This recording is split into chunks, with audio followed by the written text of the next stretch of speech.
Chapter 4. Day 22. This morning, I awoke with a bit of a start. I had no idea how just strong her will to follow orders was. At your first chance, after arriving at your home, come to my house and knock on the door. Apparently, this had her arriving before the crack of dawn. Frankly, I wasn't sure if it was her or somebody else breaking and entering. Either way, I answered the door with a heavy prism held behind my back. She just stood there, once more, with nothing more than a blank expression on her face, and almost perfect posture. I write almost perfect to correct myself from yesterday.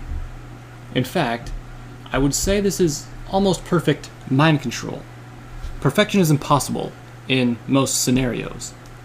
It is certainly impossible in such vague, subjective areas as posture and control. This is my goal today, to further test the extent of mental domination. I'm not convinced that willingness to cause self-harm is so much a sign of total control, so much as a blatant charisma mixed with the subject's natural stupidity. I digress. However, as you may have guessed, I'm writing this entry in the morning. I won't be attending classes today, and I expect all of my day will be consumed with testing her limitations. And no, I don't expect this to be all revenge. At most, I'll destroy her dignity, but only before me, not in public. That is a test for another day. Crystal Shard. Day 22. Or 23. Today marks a rather noteworthy milestone, and I shall make it clear, so that I, and any readers, may understand. Starting today, I am free of all the terms set out by my therapist, Heartstream. Unfortunately, the circumstances surrounding this make it more of a confusion than a joyous occasion. It all started when I was pulled aside by Heartstream. No, I didn't mean he asked me. Literally, he dragged me into his office by my tail. Of all the indignities I've suffered, I'm sorry, that's not the point. He was furious that I hadn't shown up yesterday, especially after the incident at the ball. I had Limelight wait in the hall, and somehow he didn't question this at the time. He demanded that I let him see my journal. I'll admit, I almost gave it to him before I remembered the more recent entries. I dodged the question and kept it away from his hooves and all that. Of course, he managed to slip it out of my hooves with magic anyway. Not my mistake, in this case, but his. He skimmed over the news entries, as usual. He asked a few short questions over my opinion of Limelight. I was honest, of course. I believe he is used to my language by now. Honestly, he didn't seem to give a damn anymore. It was the last entry of the prior week that made him stop and actually read the material. As you can imagine, his reaction was less than favorable. "You have to end it," he said. "Right now. Whatever you're doing to her, I'm not going to abandon my groundbreaking area of study just because you tell me to do so." "It's not groundbreaking, it's cruel," he retorted. "More cruel than if I had let her fall out the window?" "Oh, we'll be discussing that later. But yes, I believe it was fate worse than death." "Enlighten me," I insisted. "She can't move. She can't speak. Can she even think by herself right now?" "Could she do that beforehand?" I scoffed. "This is serious, Crystal. Let her go. Now." I simply shook my head. "Crystal!" And then came the moment that finally shocked me. I leaned up to his face, glared into his eyes, and simply said, "Stop talking." He leaned back against his seat, eyes staring out into empty space. "Yes, Crystal." Just like that, I had accidentally managed to garner a new test subject. And believe me, I checked for myself. Limelight was still waiting patiently at the door, probably confusing all the passerbys with her blank stare. The strangest thing about this was that this time, I hadn't tried to cast a spell. It was automatic. Both the crystal on my necklace, which I've refused to take off since enslaving Limelight, and my horn were glowing. The crystal hummed, just as it had a few nights before. But even with the two entirely separate ponies under my control, I felt no weariness from the effort. Rather, I felt well rested. Of course, compared to the night before, getting any prior sleep would have made me feel well rested. I brought Limelight inside to test. Sure enough, I had as much control over both as I ever could have wanted. "Sit down," I said. Both sat down across the table from me, and repeated in near-perfect unison, "Yes, Crystal." I paused to think, then said, "Limelight, stand up." Only she did. Heartstream remained on the ground. Asymmetric control, as well as perfect obedience. The only troubling fact of this was that they remembered their names, although this is probably okay. If I ever release them, should I find a means to, then I won't have to reteach them everything. The one remaining mystery became the exact cause. Clearly it was magic. Clearly it happened during stressful situations. The only real connection was that I, the caster, wanted somebody else, the target, to do something that they weren't doing, and that the crystal seemed to assist the spell. Further testing was required. However, I do believe that I should determine the extent of my control, whether split between two subjects, before worrying about the exact cause, just in case I should lose control prematurely. Crystal Shard. Day 24. Not much to report today. 2 days ago, Limelight's test proved successful obedience across the board. Today, both her and Heartstream's tests proved identical results. Eerily identical results, I might add. Their actions mirrored each other, notwithstanding differences in their builds. Although, to be perfectly honest, Heartstream does have a relatively feminine build. I've come to the conclusion that given the crystal necklace is still glowing while my horn isn't, the crystal has taken the burden of maintaining the energy necessary to maintain control. However, I do have one further test to determine if this is, in fact, the case.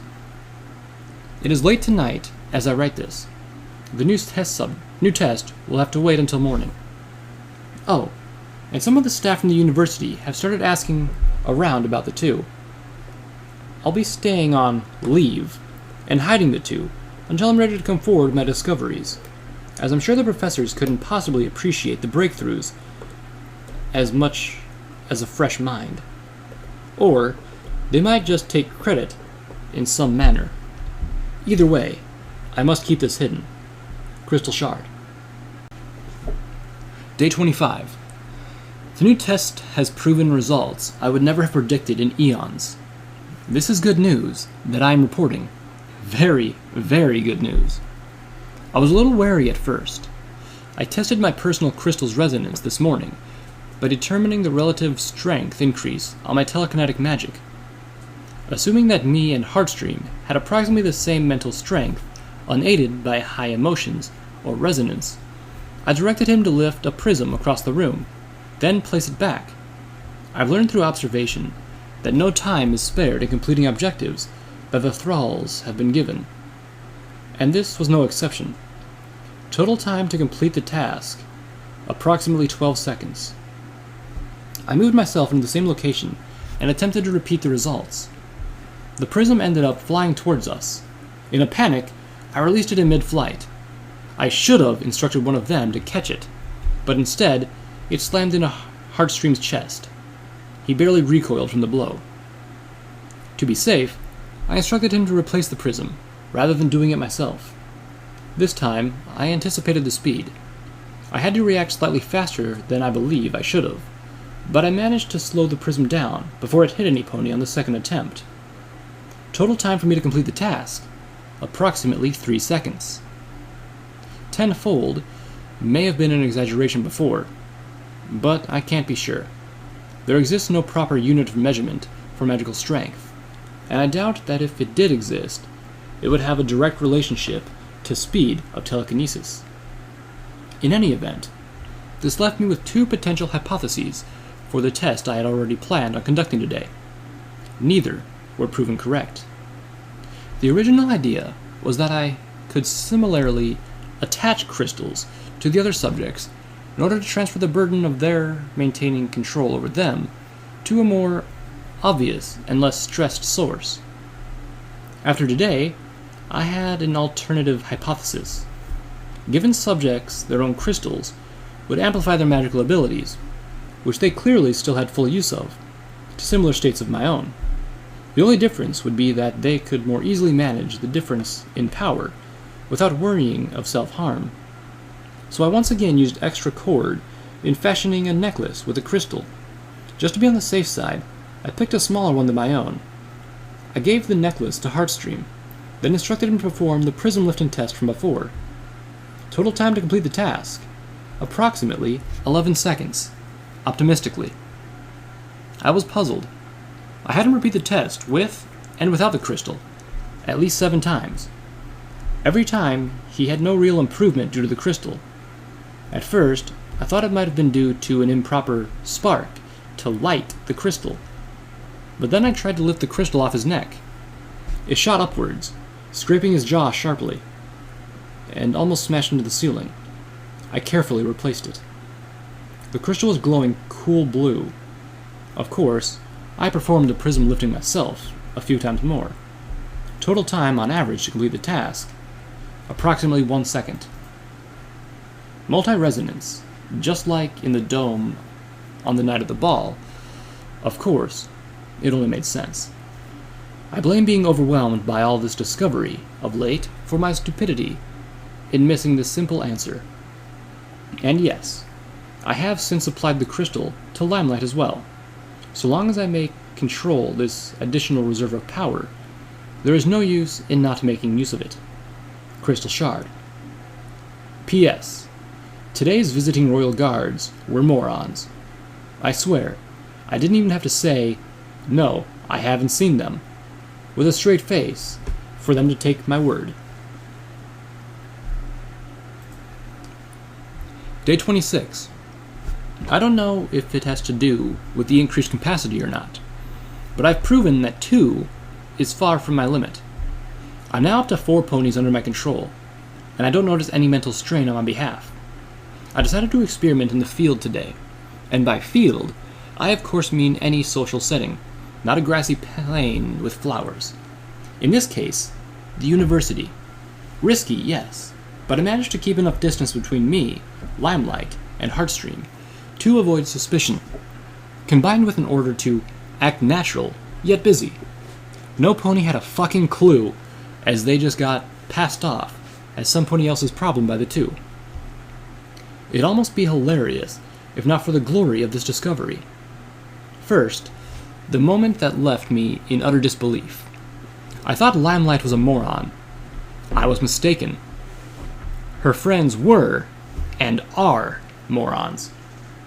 Now, I'm not one for overt practical jokes, but I saw the opportunity as too easy. 2 of her cult, as I like to refer to them, were waiting outside of a classroom. Heartstream was directed to pass by his office and wait. Limelight was directed to approach her friends. I watched from around the corner, and simple voice-throwing spell, ready to direct Limelight further. "Good morning," she said. "Oh, good morning, Limelight. Where have you been? We've been so worried." There is no proper way to express in writing just how insincere their concerns sounded. Perhaps if I were to infer their thoughts, I might be able to, but I'm controlling minds, not reading them. "Nowhere important," she replied. What happened to your dress?" one of the simpletons asked. "Oh, that's right. I forgot to mention this. I left her in the same garb since the night I first captured her, including the holes torn by the shattered window. I made some stylistic changes. To be perfectly honest, I never expected them to believe that line. How they did is completely beyond me. It would only seem to further support the moron hypothesis. I even humored them by faking a conversation through Limelight for a good few minutes. The exact details began to disgust me. No wonder they couldn't see that she was mindless. The conversation had a less real meaning to it than Limelight's voice had emotion to it. "I really like your dress, by the way," one of them said. I had enough. By now, it wasn't fun anymore. It was just mind-numbing. Perhaps I could forgive Limelight for her stupidity. And it's not like her fault that the conversation went this way to begin with. I passed around the corner, leaving Limelight to stand at attention. As usual, these three friends gave me their practical condescending stares. "Oh, look who it is, Limelight," one of them insisted. Of course, there was no answer. The fool. "Yes, Limelight, do look at me if you would, and you may resume standard acknowledgement." "Yes, Crystal," she said, obeying just so. Her friend's jaws might as well have hit the floor. I couldn't help but scoff at their ignorance. "What are you doing?" one of them asked Limelight in a sharp whisper. Again, I couldn't resist the laugh. She tried to nudge Limelight, but I pushed her aside effortlessly with my magic. I noted a particularly strong hum from my crystal at the time. It only made sense, though. A full-grown pony took about as much effort to move as a book would normally, thanks to the resonance. "Give it up," I said. "Your old friend is now with me." "How could you possibly?" She fumbled with her words. The other was merely dumbstruck. I was too, for the moment. Somehow, I hadn't triggered the spell as I meant to. Either that meant that I would be limited to just two, which was unexpected, or I hadn't met every prerequisite for a successful takeover. I ended up with a lucky hunch. "Limelight," I directed. "Tell her she's worthless." "You're worthless," she said. Her friend's expression broke immediately. In keeping with my hunch, I waited to see if the glint of a tear in her eye before making my next move. "How could you say that?" she muttered pathetically. "Now listen to me," I insisted. I even grabbed her head with magic and forced her to face me. "Give it up. Now." The hunch was more than right. Her eyes went from a miserable to flat and blank in all of half of a second. But accompanying this was the strangest thing. I caught a glimpse out of the corner of my eye. Not only were my horn and the crystal on my necklace glowing from the spell, but so were Limelight's. Specifically, Limelight had leaned back, shut her eyes, and the glow came across as a hexagonal pattern manifest in the air from the center of her forehead. And it was in the color of my magic, not hers. "Yes, Crystal," said her friend. I believe it was about now that the other students began to crowd around at a distance to watch. There was some kind of disturbing murmur beginning amongst them. "Heartstream," I called. "Get out here." When he came out of his office, he had the residual signs of magic use, including the glowing crystal and a faint version of the pattern lingering around his face. He acknowledged the command once he took his position behind me. Tears flowed freely from the panicking friend remaining. "What's going on? How are you? How is she?" I believe this was the best line I could have come up with, to trigger, in this case. "Please," I said, "don't be scared." So there you have it. I'm up to 4 recruits, with no apparent repercussions. Well, none to my personal being, at least.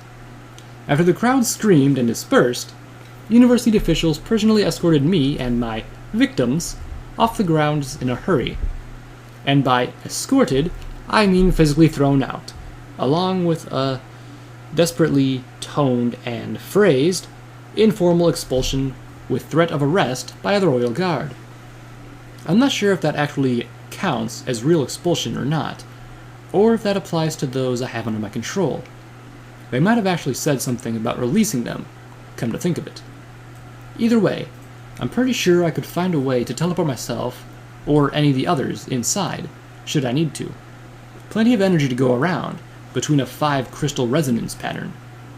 Note to self, determine a single word to use in reference to those I have mental control over. Crystal Shard. Day 27. Today's word for them shall be thralls. To test its use in conversation and the journal. I decided that I should have a period of time between yesterday and when I do attempt to return to the university, if nothing else than to allow for the idea of this school of magic to grow on the higher-ups. Not that a break would necessarily be a bad thing. I have enough thralls now to act as both lab assistants and test subjects. Today's tests consisted of measuring pain tolerance among the thralls. As with Limelight, there appears to be no limit. Nothing made any of the subjects respond in any manner whatsoever, besides physically accommodating the movement of the hot iron or the knife. All these accomplished were blue-black burns and some deep cut wounds across their legs and sides. The best I could manage to fix the wounds was a hasty stitch job, at least to stop the bleeding. I also had a chance to play around with what I like to call the joint casting, the phenomenon that occurred yesterday with Limelight and Heartstream upon enthralling the others. So far, I've determined a few key features. For one, it never occurs in reaction to telekinesis, but does occur for almost every other spell unless I forcibly minimalize that spell's potency. In addition, the color is always that of my magic, no pony else's. To that fact, only I may trigger a joint cast. If I instruct one of the others to cast a spell, there is limited to their own ability. I've devised a new protocol in relation to today's events. I shall generate the illusory image of every given thrall over the top of their true image, possibly masking their true image in the process. This illusionary copy will prevent me from having to see the injuries or other similar occurrences inflicted during testing. Also, out of boredom, I believe I will start this practice on myself as well. Any imperfections or other problems I have with my appearance should be masked automatically that way. Not that I'm the kind of pony who constantly frets over her appearance, mind you. Crystal Shard. Day 28. Why? Why? Why? For 4 hours, I've been asking myself that simple question. Why? I finally picked this journal up to organize my thoughts. Heartstream's methods be damned if they don't work most of the time. But right now, I don't think even this will make me feel any more secure. Honeycomb passed by my home today. I should have noticed. I should have dropped what I was doing. I should have even answered the door. Instead, all I did was shout, "Busy!" and continue on. I am but an imbecile. Later, I decided to take the others to visit Honeycomb, I believe to make up for earlier in the day. I forget myself sometimes. I promise no perfect accuracy, but I feel it best to tell the events exactly as they occurred. I can promise as much as that I will not forget what happened for some time. The events have not stopped repeating themselves in my head for 4 hours. "Honeycomb," I called when I arrived. "Are you here?" Receiving no response, I ventured further inside. Once the door had shut behind us, I realized just how dark it was in the house. It was, and still is, an overcast day. Inside it felt like night had already fallen. The entry was simple, something easy to afford. The entire abode was. I imagine it was whether she could manage, after costs of the university. There was something unnerving about the old furniture in the darkness. It was almost as if every creak from a chair and wood cabinet was made by something trying to hide yet watch me. I didn't spend much time in the living room. I finally found Honeycomb in the kitchen. She was standing before the sink, silhouetted by light shining through the pulled curtains. "Oh, there you are," I said. "I apologize for before. I was simply preoccupied. You were busy," she finished for me. "You were caught up in this new research." Her voice was barely audible. "Well, I'm finished for today, and I thought I'd check up on you," I explained. "Here, watch Limelight. Limelight, fetch us some cups of tea." "Yes, Crystal." "I'd rather you didn't," Honey muttered. "Nonsense. It'll be like having our own little serve." "Please!" she yelled suddenly. I caught a glimpse of her eye, bloodshot, wide open. "Honeycomb, are you all right?" I asked. "And Limelight, hold on." A tear fell from Honey's eye. "Look at yourself," she said. "What are you even doing?" "I'm sorry." I tilted my head. "Well, I'm standing, and talking to you, if that's what you're asking." "Crystal!" she yelled again, slamming my hoof to the ground. "Open your fucking eyes already!" I had never heard Honeycomb swear before. I calmed my tone of voice as best I could. "I'm sorry, Honeycomb. I don't know what you mean." She hid her face from me. "I don't even know you anymore," she muttered. "I thought you were better than this." "Honey, I thought you weren't like they said you were. I really don't—" "Crystal, you've become a complete monster," she screamed. "Why are you doing this to them?" "It's just an experiment. I'll let them go when it's over." "Liar!" she accused. "This won't be over until you've proven you can kill them. I know you. I know your limits. You don't have any. As long as you get results, it's all perfectly fine with you, isn't it?" "This is different." "No, it isn't," she yelled. "I've seen you. They're just puppets to you. Slaves. Worthless bags of flesh. They're your playthings. Crystal, no pony cuts open a live pony for any justifiable reason. And you know that. This is a form of magic never before effectively utilized in the history of magic. And you know why? Because it's cruel. It's evil. It's sick." She shook her head. "I don't know why I'm even bothering. Honeycomb, you know I wouldn't waste my time if I didn't have a purpose to my research." "Of course you wouldn't," she muttered. "You only spend time on important things." "Precisely. That's why you forget about me so easily." "I'm sorry. What?" Honeycomb smiled as another tear dropped from her face. "My father's dead. I miss him. I really miss him. And for a while, I didn't think it was worth it." "What was worth it?" I asked softly. She outright ignored me. "I got some encouragement from Heartstream, you know, to move on. He advised me to seek shelter in the loved ones I still had. Friends. Family," she explained. With a sigh, she added the linchpin to her story. "I had confided in you for comfort." "Well, I'm sorry I was busy for a short while, but you seem to have moved on. How was I to know—" "You walked out on me that night at the ball," she mumbled, "and you never came back." "I was trying to defend you," I insisted. "Not just that night. I never saw Crystal again. Honey, I'm Crystal. I'm right here." "You're not Crystal. You're not my friend." I shook my head. In a raised voice, I demanded, "And what makes you say that?"